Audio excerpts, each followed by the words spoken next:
While using adjective, लिखिए इसके बारे में। जब वाक्य में, जब दो वाक्यों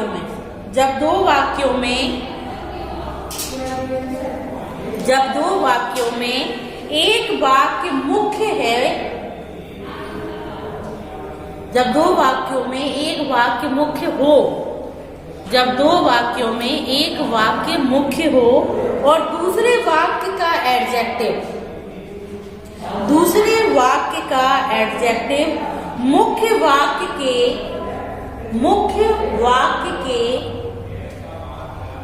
वाक्य के नाउन की विशेषता बता रहा हो, मुख्य वाक्य के नाउन की विशेषता बता रहा हो तो उस एडजेक्टिव को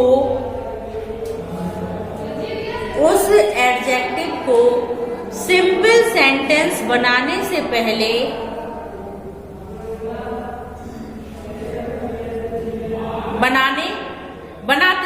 सिंपल सेंटेंस बनाते समय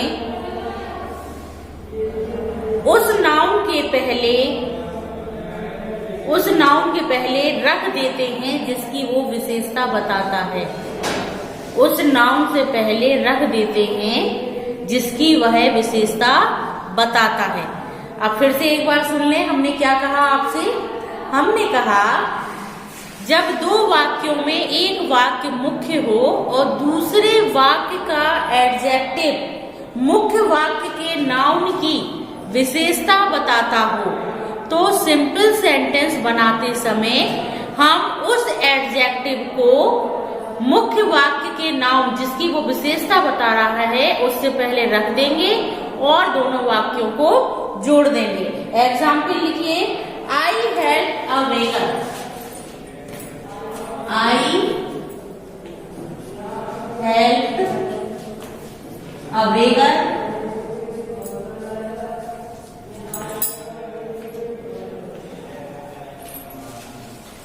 The beggar was poor. The beggar was poor. ठीक है, हमारा क्या है? आई हेल्प ए बेगर, मैंने एक भिखारी की मदद की।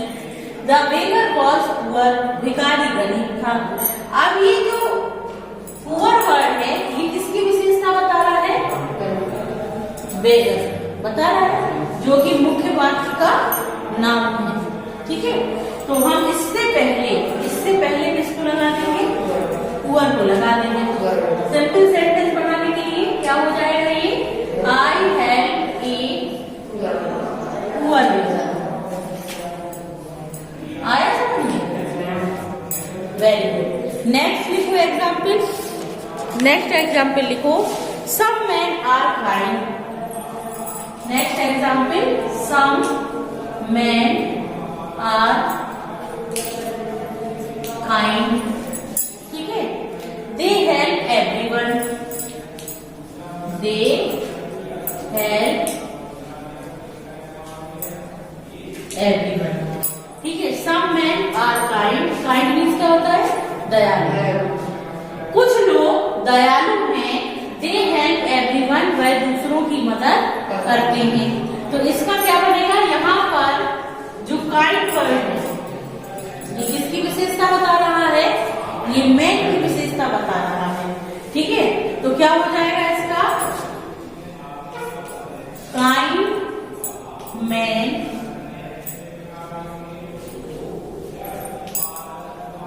Help everyone. ठीक है, आप सम भी लगा सकते हो, some kind man help everyone. यानी आपको दोनों वाक्यों में, कहने का मतलब क्या है? दोनों वाक्यों में आपको एडजेक्टिव को नाउन से पहले लगाना है और वो एडजेक्टिव उस नाउन की विशेषता बता रहा है। अब यहाँ काइंड वर्ड जो एडजेक्टिव है वो किसकी विशेषता बता रहा है? एवरीवन की बता रहा है कि मैन की बता रहा है? मैन की बता रहा है, इसीलिए। ठीक है, ऐसे अगला एग्जाम्पल लिखो, there was a man in the railway compartment. There was a man in the railway compartment. ठीक है, अब नेक्स्ट एग्जाम्पल लिखो, ही वॉज ब्लाइंड। इसका अगला सेंटेंस क्या है? He was blind. तो यहां आप देखेंगे देयर वॉज ए मैन, एक व्यक्ति था या एक आदमी था इन द रेलवे कंपार्टमेंट, रेलगाड़ी के कंपार्टमेंट में, रेलगाड़ी के डब्बे में एक आदमी था। ही वॉज ब्लाइंड, वह कैसा था? अंधा था। तो ये किसकी विशेषता बता रहा था? रेलगाड़ी अंधी थी कि आदमी अंधा था? तो जिसकी विशेषता बताएगा उसके आगे रखना है और एक सेंटेंस बन जाएगा। तो क्या हो जाएगा इसका? There was a blind man in the railway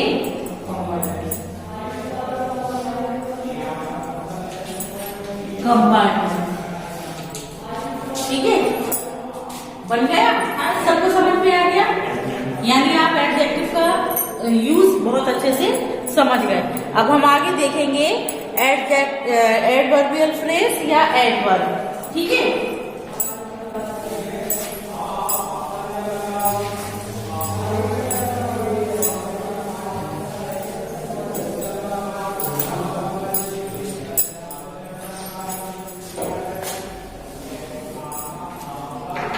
देखिए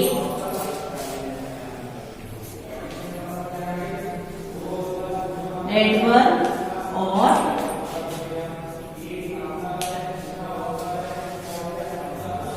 एडवर्बियल फ्रेज। देखिए, आप लोगों से अगर पूछें तो आप लोग आंसर दे सकते हैं, क्योंकि हमें कैसे पता चलेगा कि आपको समझ में आ रहा है या नहीं आ रहा है। हमने आपको बताया था एडजेक्टिव और एडवर्ब के बारे में। एडजेक्टिव जो है वो नाउन और प्रोनाउन की विशेषता बताते हैं, और एडवर्ब के विषय में आप याद कर लें कि वह नाउन, प्रोनाउन और इंटरजेक्शन, नाउन, प्रोनाउन और इंटरजेक्शन, तीन चीजों को छोड़कर बाकी सारे पार्ट ऑफ स्पीच की विशेषता बताता है। ठीक है, तो अभी हमने जैसे देखा कि एडजेक्टिव का यूज करके हम सिंपल सेंटेंस बना देते हैं, इसी तरह से हम एडवर्ब और एडवर्बियल फ्रेज का भी यूज करके सिंपल सेंटेंस को बना देते हैं। ठीक है, तो पहले आप ये सीखे, आपको पता भी होगा एडजेक्टिव से एडवर्ब कैसे बनाते हैं। मालूम है? नहीं मालूम, कोई बात नहीं। एडजेक्टिव से एडवर्ब कैसे बनाते हैं? देखिए, जैसे ये है क्लेवर, अब इसमें हम ly जोड़ देंगे तो ये बन जाएगा क्लेवरली। तो ये क्या है? एडजेक्टिव, और ये क्या है? एडवर्ब। आगे समझ में? Peaceful, peacefully. आगे समझ में? अब तो ये समझ में आ गया कि एडजेक्टिव से एडवर्ब कैसे बनाते हैं। यानी आपको ऐसा यूज भी आ सकता है कि दो सेंटेंस हैं, अब उसमें एडजेक्टिव आया है, अब तुम्हें उसमें एक सिंपल सेंटेंस बनाना है, तो आप एडजेक्टिव को एडवर्ब बना देंगे और सिंपल सेंटेंस बन सकता है। तो पहले तो आपको यही आना चाहिए कि एडजेक्टिव से एडवर्ब कैसे बनाते हैं। Is that clear? ठीक है, आप एडवर्ब और एडवर्बियल फ्रेज में क्या अंतर होता है? तो देखो, हमने आपको पहले बताया था फ्रेज हमेशा दो या दो से अधिक शब्दों से मिलकर बनता है, जो हमेशा अपना एक अर्थ प्रकट करता है। ठीक है, तो जैसे हमने कहा पीसफुली, हमने लिखा पीसफुली, ये क्या हो गया? एडवर्ब। और हम ये बोले इन अ पीसफुल मन, ये क्या हो गया? Adverbial phrase. और दोनों का अर्थ एक ही है। पीसफुली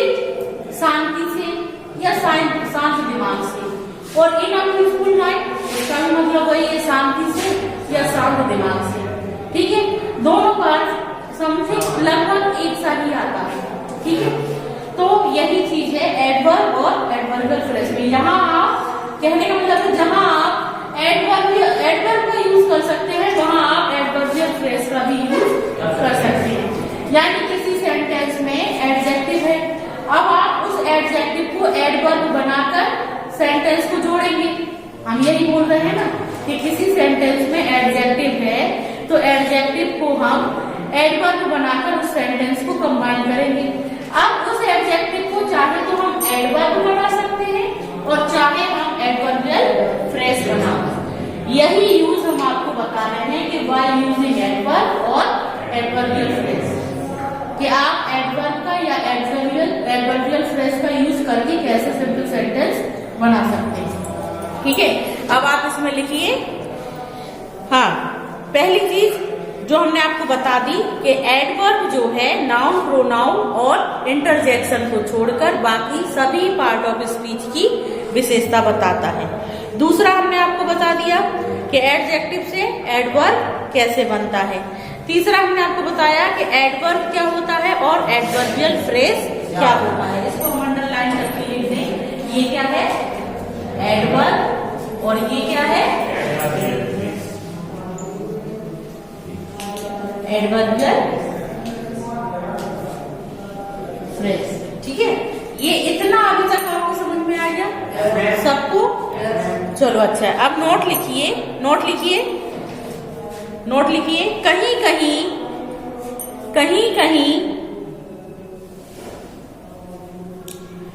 कहीं प्रीपोजिशन भी, कहीं कहीं प्रीपोजिशन भी एडवर्ब का काम करती है। कहीं कहीं प्रीपोजिशन भी एडवर्ब का काम करती है। जैसा कि, जैसे एग्जाम्पल लिखिए, काम करती है। जैसे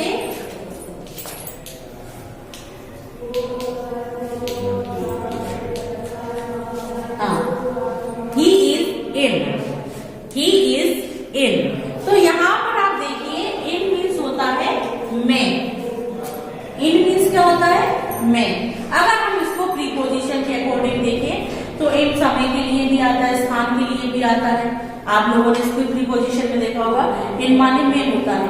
लेकिन जब कोई व्यक्ति अंदर की बात करता है तब इन माने अंदर भी होता है। आई कम इन बोलते हैं ना, मैं आई कम इन, मैं अंदर आ सकता हूँ, मैं अंदर आ सकता हूँ, ऐसे पूछते हैं ना। तो इनका मतलब होता है अंदर भी होता है मैं के साथ साथ। और जब ये अंदर बोलता है तो ये क्या है? ये एक एडवर्ब बन जाता है। जब इसकी बात इनको एज ए प्लेस यूज करते हैं तो ये क्या हो जाता है? ये क्या बन जाता है? एडवर्ब बन जाता है। क्या बन जाता है? एडवर्ब। अगर हम इसको मैं बोले, प्रीपोजिशन बोले, तो प्रीपोजिशन का क्या क्या है? प्रीपोजिशन का जिस तरह से एडवर्ब का सबको अपने अपने काम दिए गए हैं। एडजेक्टिव को काम मिला नाउन प्रोनाउन की विशेषता बताना, एडवर्ब को काम मिला है कि नाउन प्रोनाउन इंटरजेक्शन को छोड़ के बाकी सभी मतलब पार्ट ऑफ स्पीच की विशेषता बताना। ऐसे ही प्रीपोजिशन का भी काम, प्रीपोजिशन का काम क्या होता है? संबंध स्थापित करना, जोड़ना। प्रीपोजिशन का काम क्या होता है? संबंध स्थापित करना, जोड़ना। नाउन का नाउन से, नाउन का प्रोनाउन से, प्रोनाउन का नाउन से और प्रोनाउन का प्रोनाउन से। ठीक है, ये संबंध स्थापित करती है। और जिनका ये संबंध स्थापित करती है प्रीपोजिशन, ये उसके आगे या पीछे होती है। ठीक है, वही काम है। नाउन या प्रोनाउन से आगे इनको रखा जाता है या पीछे रखा जाता है। लेकिन जब ये एडवर्ब का काम करती हैं तो ये इस तरह से यूज होती है, ही इज इन। अब ये इन क्या बता रहा है? एक नाउन बता रहा है। क्या बता रहा है? नाउन। एक प्लेस को बता रहा है कि इन माने अंदर, वह अंदर है। तो ये प्लेस की बात हो रही, कहाँ है? एक स्थान बताया जा रहा है, इसलिए ये यहाँ पर एडवर्ब का काम कर रही है। तो हमारा कहने को मतलब कहीं कहीं प्रीपोजिशन भी एडवर्ब का काम करती है। अच्छा, नोट दूसरा लिखिए। आप दूसरा नोट लिखिए। जब दो वाक्यों में एडवर्ब का काम क्या है? वर्ब की विशेषता बताना है कि नहीं? तो जब दो वाक्यों में एक वाक्य दूसरे वाक्य, जब दो वाक्यों में एक वाक्य दूसरे वाक्य की वर्ब की एक वाक्य दूसरे वाक्य की वर्ब की विशेषता बताता है,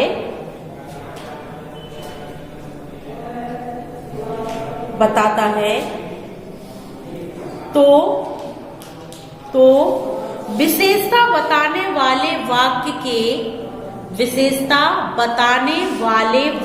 के एडजेक्टिव को एडवर्ब में बदल देते हैं। अभी हम आपको क्या बता रहे थे कि एडजेक्टिव को एडवर्ब में बदल के भी आप सिंपल सेंटेंस बनाएंगे। ये वही नियम है, जब दो वाक्यों को हम जोड़ रहे हैं, कंबाइन कर रहे हैं, तो दो वाक्यों में एक वाक्य दूसरे वाक्य की विशेषता बताता है। ठीक है, अब जो वाक्य विशेषता बता रहा है उसके एडजेक्टिव को हम एडवर्ब में बदलकर हम क्या कर सकते हैं, सिंपल सेंटेंस बना देते हैं।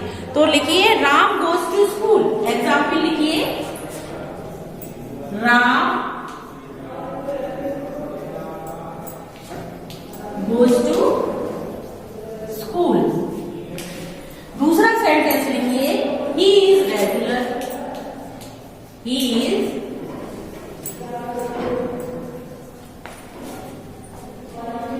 रेगुलर। लिख लिया? हो गया? तो देखिए यहां पर राम क्या है, नाउन है। ठीक है, राम की विशेषता कौन बता रहा है, रेगुलर। ये क्या है, एक एडजेक्टिव है। ठीक है, जी और बना दो, बी बना दो एडवर्ब और जे बना दो एडजेक्टिव। ठीक है, तो Ram goes to school, Ram school जाता है। ही इज रेगुलर, वो है रोज जाता है। रेगुलर है तो इसको मतलब नियमित। रेगुलर का मीन्स क्या होता है, नियमित रूप से। तो यहाँ वो रेगुलर यानी रोज जाता है। अब राम की विशेषता रेगुलर वर्ड बता रहा है, तो हम क्या बनाएंगे, राम गोज टू स्कूल, हाँ रेगुलरली। अगर हम रेगुलर ना लिखें, मान लो हमें नाउन फ्रेज एडवर्बियल फ्रेज बनाना है, तो क्या बोलेंगे हम, Ram goes to school in a regular way, नियमित तरीके से, इन अ रेगुलर वे। आ रहा समझ में? तो ये क्या बन गया, एडवर्ब। और अगर हम इसको एडवर्बियल फ्रेज बनाएंगे दूसरे तरीके से तो क्या हो जाएगा, Ram goes to school in a regular way. ये क्या हो गया, एडवर्बियल फ्रेज हो गया। यानी सिंपल सेंटेंस बनाते समय हम एडवर्ब का भी यूज कर सकते हैं और एडवर्बियल फ्रेज का भी यूज कर सकते हैं। आप लोगों को ये कॉन्सेप्ट समझ में तो आ रहा है?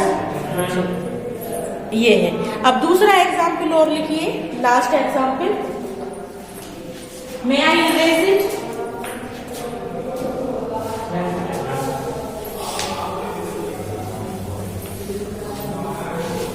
देखिए दूसरा एग्जाम्पल है,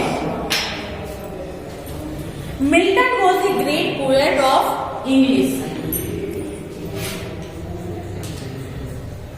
Milton was A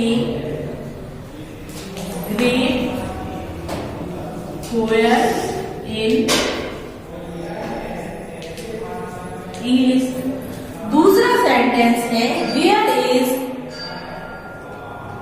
no doubt in it.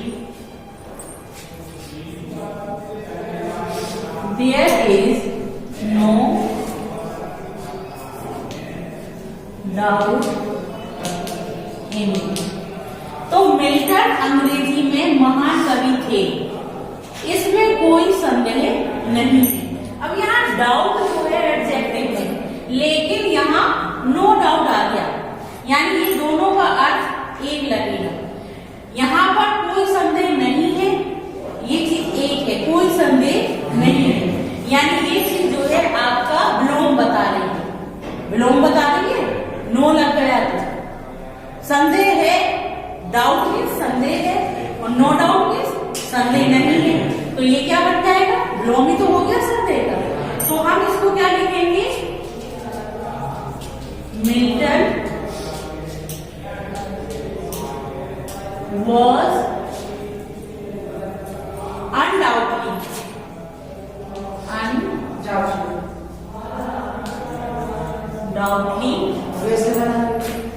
a great poet in English. तो देखिए मिल्टन वॉज अनडाउटली, निसंदेह। अब इसका मतलब क्या हो गया? निसंदेह। Milton was undoubtedly a great poet in English. तो यानी निसंदेह मिल्टन इंग्लिश में एक महान कवि थे। ये ओके, थैंक यू।